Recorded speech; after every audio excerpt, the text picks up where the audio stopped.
पूरी पूरी ताकत से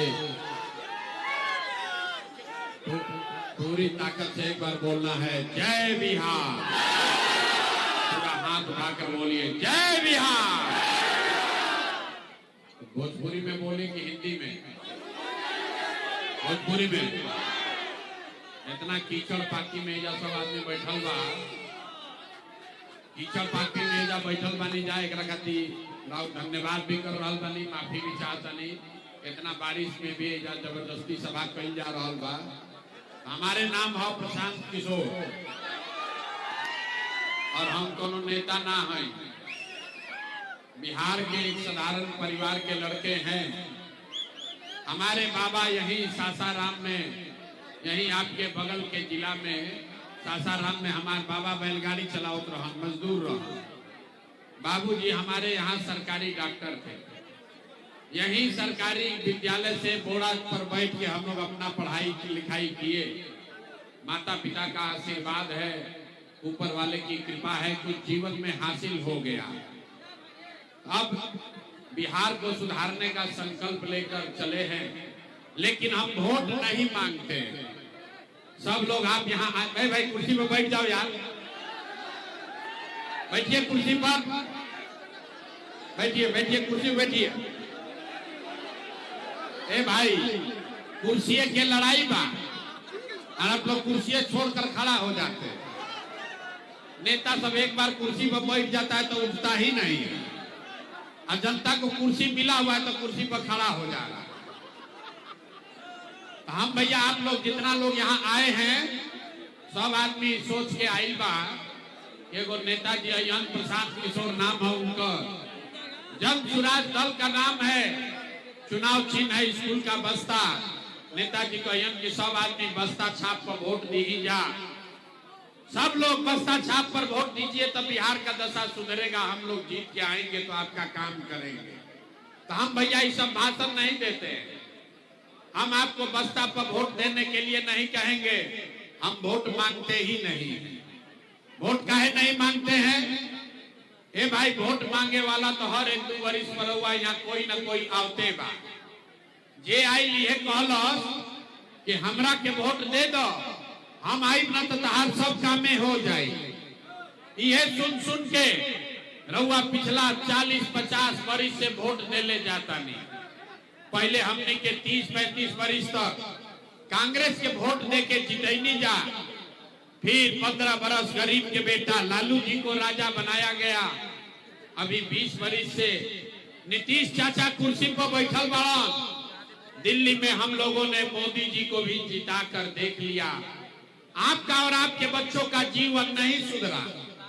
तब आई बड़न प्रशांत किशोर, रउआ हमार बात सुनब, हमरा पर भरोसा करके हमरा के वोट दे तो एक का गारंटी बा कि जीतला के बाद हम रउआ संगे धोखा ना करो। ए भाई वोट से पहले तो सब बढ़िया बतियावेला, वोट के बाद आपके साथ धोखा करता है। इसीलिए हम वोट मांगते ही नहीं हैं।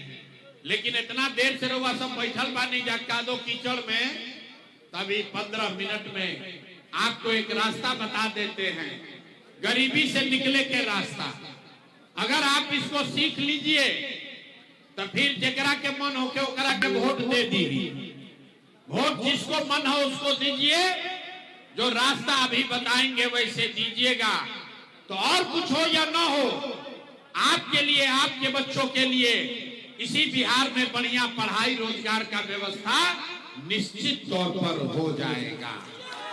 और अगर ना होके तब मुखिया जी के ना, विधायक सांसद के ना, मंत्री महोदय का नहीं, अपना भाई अपना बेटा प्रशांत किशोर का गर्दन पकड़िएगा। तब जकरा जकरा ये रास्ता सीखे के बाद अब 10-15 मिनट आपस में बतियावे के नहीं थे। अब आपसे 3 गो सवाल पूछेंगे और सब आदमी अभी जादू देखिए, अपना आंख के सामने रउआ दिखी कि ऐसे कैसे संभव बा कि रउआ वोट कोई के दी लेकिन राउर लइकन के पढ़ाई रोजगार मिलबे करी। कि जादू जकरा देखे के बाद, जिसको भी रास्ता सीखना है, अब आपसे 3 सवाल पूछेंगे, उसका जवाब आपको देना है। जवाब देते समय सबके हाथ उठावे के बाद, हाथ उठा के हाँ चाहे ना बोले के बाद, हाथ काहे उठावे के बाद, हथवे में भैया सब दम बा, यही हाथ से जेकरा के बटन दबा दे उहे राजा बन जाए।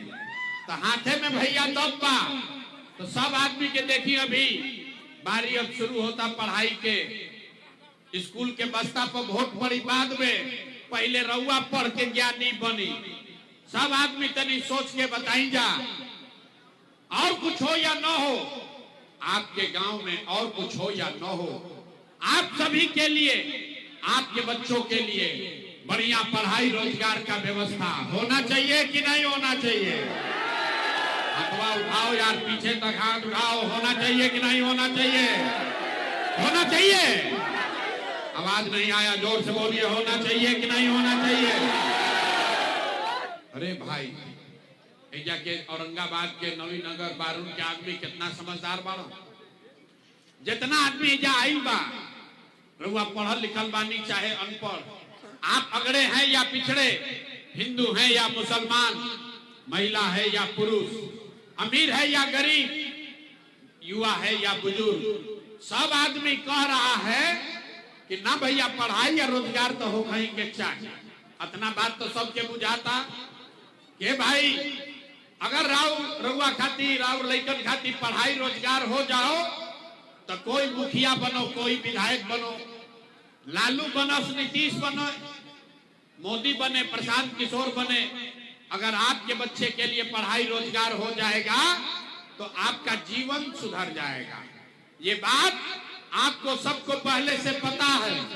अब आपको दिखाते हैं आपके बदहाली बर्बादी का कारण। सब आदमी एक बार अपना अपना बच्चा के चेहरा याद करी जा। अजय बहुत बच्चा बाबू अपना बाबूजी के चेहरा याद कर ली। सब आदमी अपने अपने बच्चों का चेहरा याद कीजिए और अपने बच्चों के नाम पर एक बार ईमानदारी से बताइए, आप में से किसने जीवन में एक बार भी अपने बच्चों के पढ़ाई रोजगार के लिए वोट दिया है? देखिए बुझाता कि जा करंट मार देगा। चुप,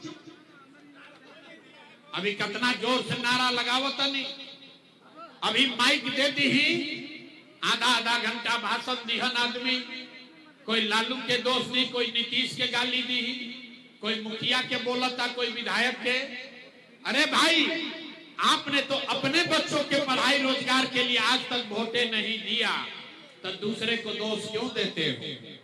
अब कोई खड़ा होके कही ये भैया एकर का गारंटी बा कि पढ़ाई रोजगार खातिर वोट दिहल जाई तो मिली, कौना नेता के वोट दिहल जाओ? हमने के तो बिहार में सबके वोट दे के देख लेनी जा, हमने के तो आज तक कोनो काम ना भई, तो एकर का गारंटी बा कि पढ़ाई रोजगार खातिर वोट दियाई तो मिली? बिल्कुल इसका गारंटी है। हमसे लिख कर ले लीजिए, गारंटी कार्ड हमरा से ले ली। जब परिवार लाभ कार्ड बनैनी है कि ना बनैनी है? बनल है तो वो गारंटी कार्ड है। वोट जिसको देना है दीजिए, आपके बच्चों को पढ़ाई रोजगार मिलेगा ही मिलेगा। कैसे मिली? अभी जादू देखी। अगर कार्ड ना बनवाइले ओकर तो कार्डवा जाके बनवा ले, कार्ड बनवा के रखिएगा। वो प्रशांत किशोर का गारंटी है, कोई जीते कोई हारे, आपके बच्चों को पढ़ाई रोजगार मिलेगा ही मिलेगा। कैसे मिली? अपना आंख से देखी। हमरा बात पर भरोसा नहीं थे करे के, हमरा बात पर भरोसा नहीं थे करे के भैया, सबके अपना आंख से देखे के बाद सब लोग गरीब सोच के बताई जा।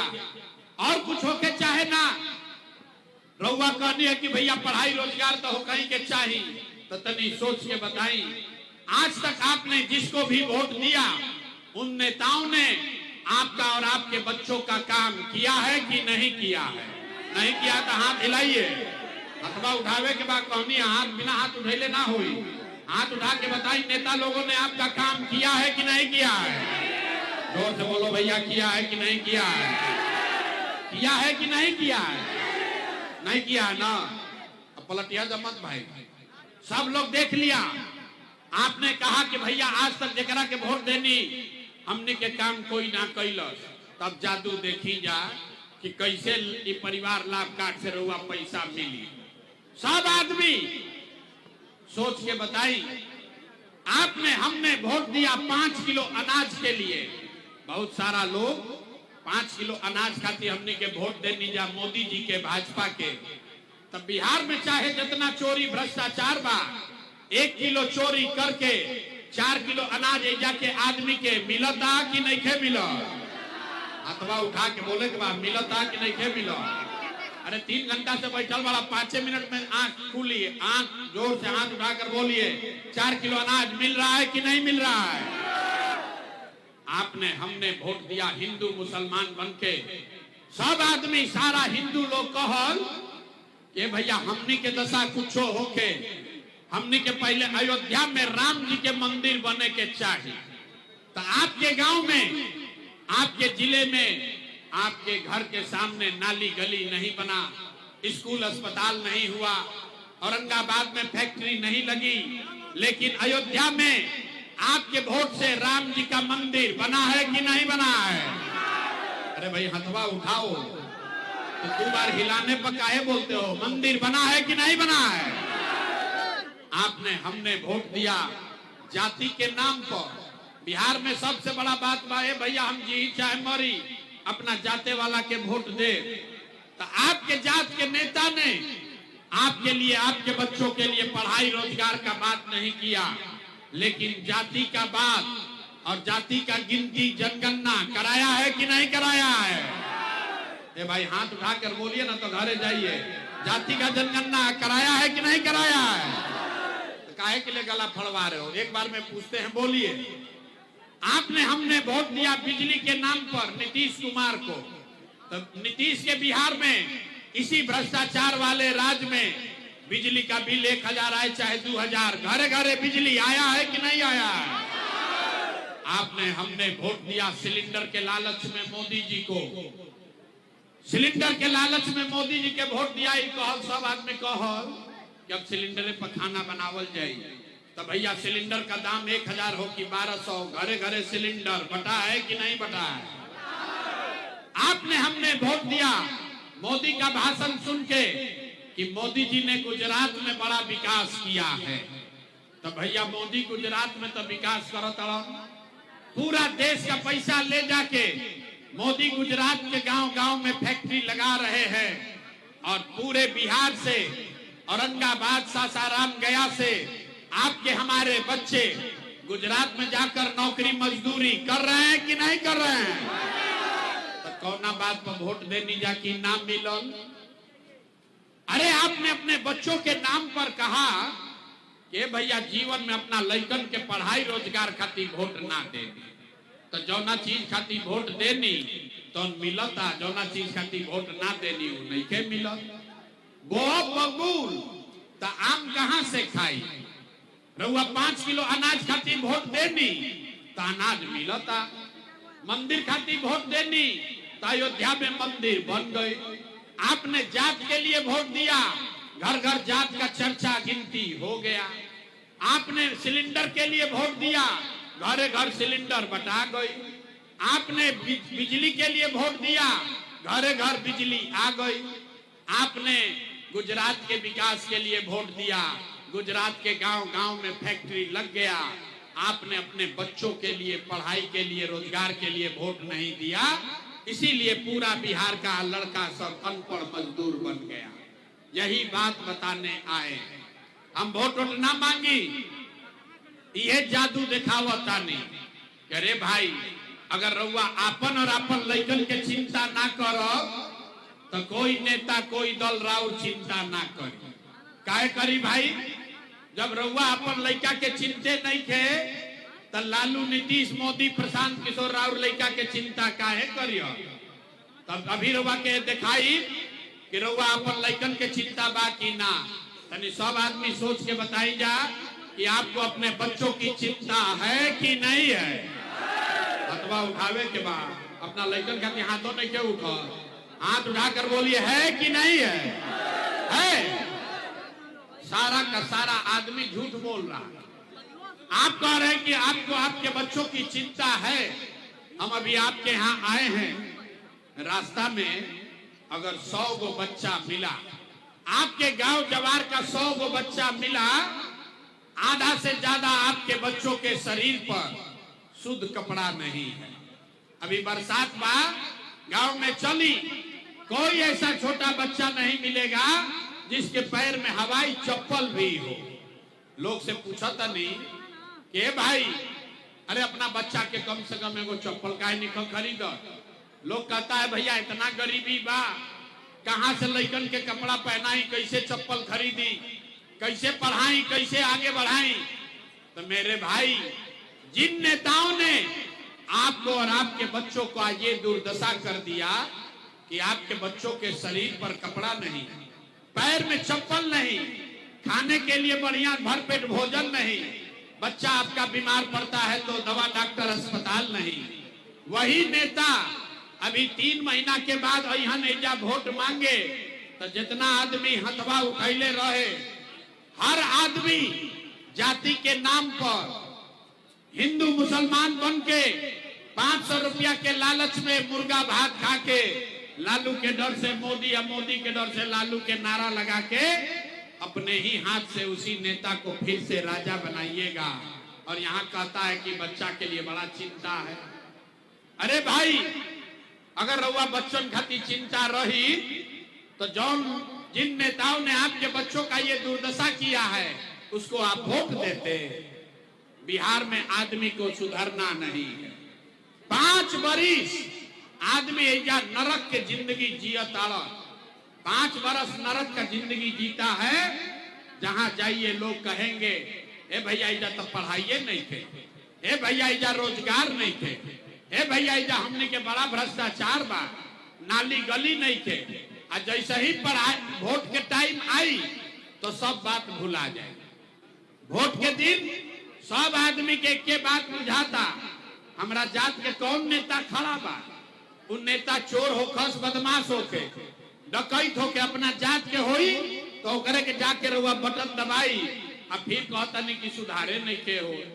अरे भाई, बिहार नहीं सुधर सकता है। कुछ आदमी कहता कि भैया विकल्प ना रहे। अब रउआ आइल बानी, प्रशांत किशोर जन सुराज आया है, आप भैया आगे आगे चलिए, आप हम लोग को सुधारिए। हम आपको बता रहे हैं, एगो प्रशांत किशोर के छोड़ी अगर 10 को प्रशांत किशोर आ गई हम, तब भी ये सुधार होने वाला नहीं है।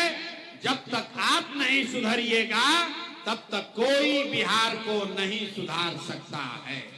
बिहार के आदमी जब सुधारिया तबे बिहार सुधर सकेगा। तो यही से रउआ के एगो रास्ता अभी बतावता नहीं, ओकरा के सीख ली। एक मंत्र सीख कर जाइए तो दिवाली छठ के बाद आपका गरीबी कम होगा। सब लोग मिलकर संकल्प लीजिए।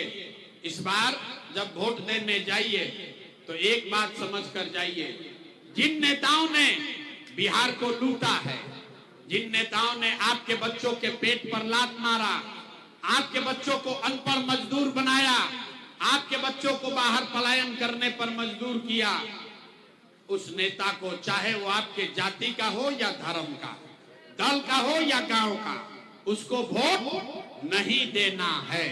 तो जकरा जकरा ये बात बुझात होके वो हाथ उठाई जा।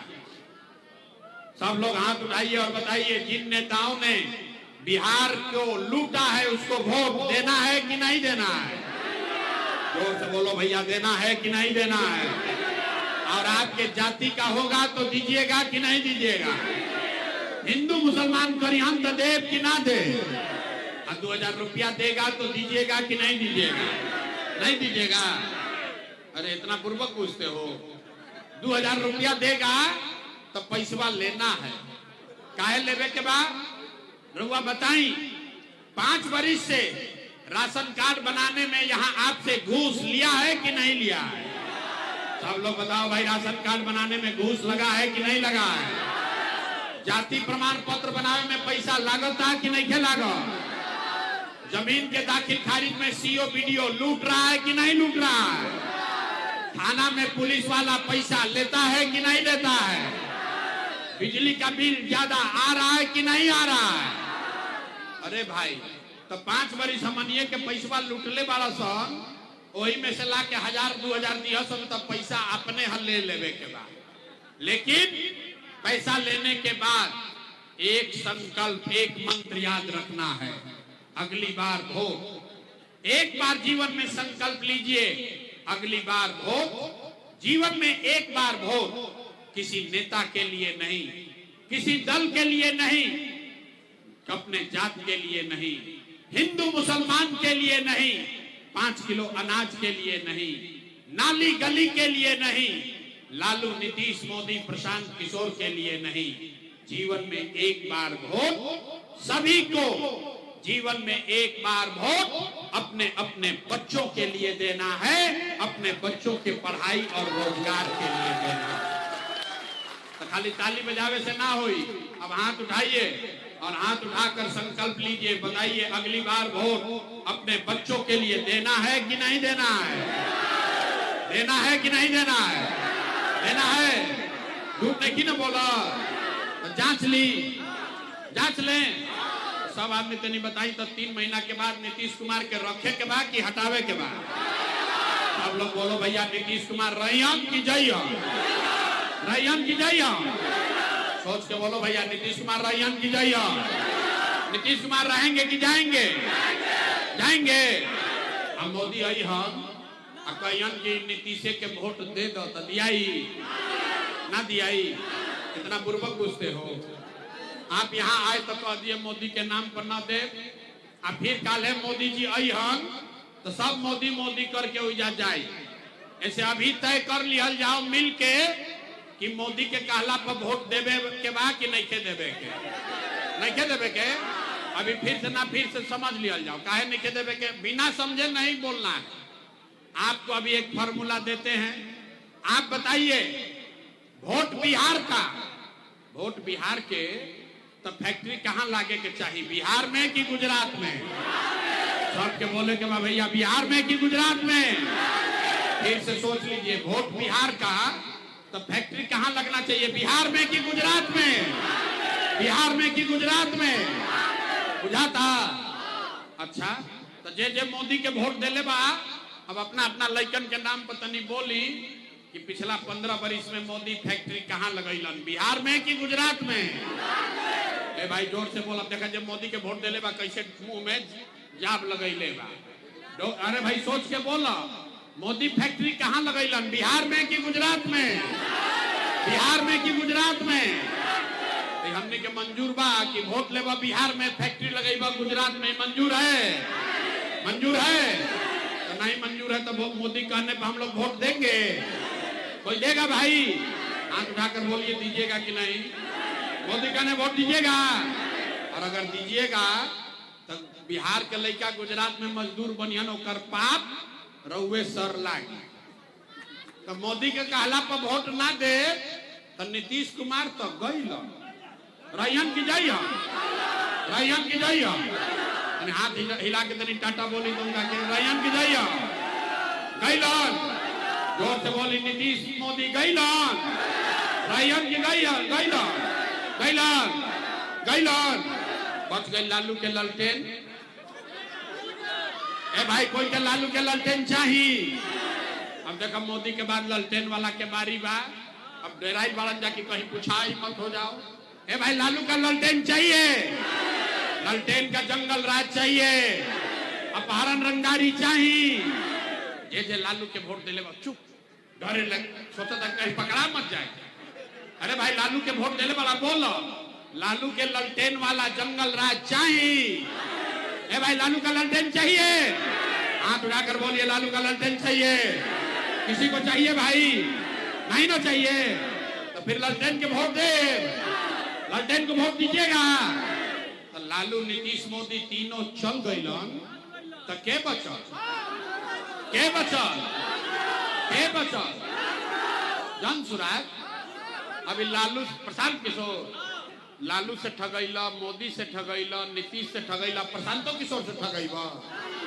अरे इसी धरती के पुत्र जयप्रकाश नारायण जेपी ने कहा कि जब बहुत भ्रष्टाचार भइल तो जेपी क्या कहे कि सिंहासन खाली करो कि अब जनता आती है। बिहार में अब लालू नीतीश मोदी का राज नहीं, जनता का राज होना चाहिए। होना चाहिए कि नहीं होना चाहिए? होके के चाहिए? तो चलिए जोर से बोली तो जय बिहार, जय बिहार, जय बिहार। अब सब लोग तय करो भैया, हम रउआ से वोट मंगनी ना, पैसा चंदा हम ली ना। तो अगर बात ठीक बुझाइल होके तो और कुछ नहीं, एक बार हाथ उठाकर बताइए, एक बार जानने से पहले आशीर्वाद दीजिए और बताइए कि ये प्रयास होना चाहिए कि नहीं होना चाहिए। प्रयास होके के चाहिए कि ना होके के चाहिए? बिहार में बदलाव होके के चाहिए कि ना होके के चाहिए? लालू नीतीश मोदी का राज खत्म होना चाहिए कि नहीं होना चाहिए? अभी होके के चाहिए कि 5 वर्ष के बाद होके के चाहिए? ये सोच के बोलो भाई, अभी होके के चाहिए कि 5 वर्ष के बाद होके के चाहिए? 25 में कि 30 में? 25 में कि 30 में? सब लोग सोच के बोलो भैया, 25 में कि 30 में? 25 में। तो 3 महीना में बदलाव होके के चाहिए ना? सब लोग तैयार है? प्रशांत किशोर के बेटा के तिलक ना हो, अब सब आदमी अपन जिम्मा लीजिए और संकल्प लीजिए, अगले 3 महीना में बिहार में बदलाव हो करना ही चाहिए। होकर चाहिए ना? जाए से पहले अपन कार्ड जरूर बनवा ले जा। यह कार्ड बा, नवंबर के बाद जब जन सुराज के व्यवस्था बनी, जनता के राज आई, तो कार्डवा दिखाई तो 20,000 रुपया तक के लाभ मिले लागी। तो कार्ड बनावे के बाद और रखे, ओकरा के बचा के रखे के बाद, जैसे बैंक के कार्ड होला ना, देखिए आई दिखाओ तो हम देखिए बनैले बार कार्डवा बनवा लेवे के बाद, एजा नहीं के बनत गांव में बनवावे के बाद। लेकिन एक एक आदमी के जरा भी उन कार्ड रही, नवंबर के बाद उनका 20,000 रुपया के जुगाड़ हो जाए। ठीक बा ना? छठ के बाद गरीबी से निकले के बाद